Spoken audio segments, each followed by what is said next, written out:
कर रहा है, रोजगार नहीं करेगा, तब तक खेती से घर चलने वाला नहीं है। यहाँ आकर देख रहे हैं कोई ऐसा विद्यालय नहीं दिखा जिसमें पढ़ाई होती हुई दिख रही हो। इसीलिए ये पूरी पदयात्रा कर रहे हैं कि लोगों की जीवन को सुधारने के लिए अगर कुछ करना है तो सबसे पहले ये उतर के समझना पड़ेगा कि आपको दिक्कत क्या है।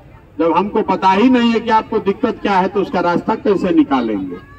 आज जो दशा है, जो नेता है, हम यहाँ से आते आते पूछ रहे थे कि बताइए नीतीश कुमार आपके यहाँ कब आए हैं, तो कहा कि नहीं यहाँ तो कभी नहीं आए हैं, 17 साल हो गया, आप आंख बंद करके वोट दे रहे हैं। लालू जी कब आए, तो लोगों ने कहा कि लालू जी तो आइबे नहीं किए हैं, 32 साल हो गया। पूछे कि भैया नरेंद्र मोदी तो सवाल नहीं है, तो प्रधानमंत्री हैं, तो आप बताइए 30-30 साल 35-35 साल आपका नेता अगर आपके यहाँ आता ही नहीं है, उसको पता ही नहीं है कि आपकी दिक्कत क्या है, तो कैसे स्थिति सुधरेगा।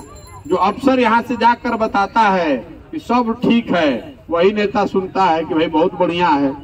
अफसर बता दिया कि सब जगह शौचालय बन गया, तो नेताजी मान लिए कि शौचालय हो गया, ओडीएफ का सर्टिफिकेट जारी हो गया, हमनी के पैदल चलत नहीं जाते, गमछा बिना बंधले गांव से पार नहीं की जा हो सकत, दोनों और खुला में शौच पड़ल बा। तो पदयात्रा का ही फायदा है, कोई किसी को दूसरे से पूछने की जरूरत नहीं है।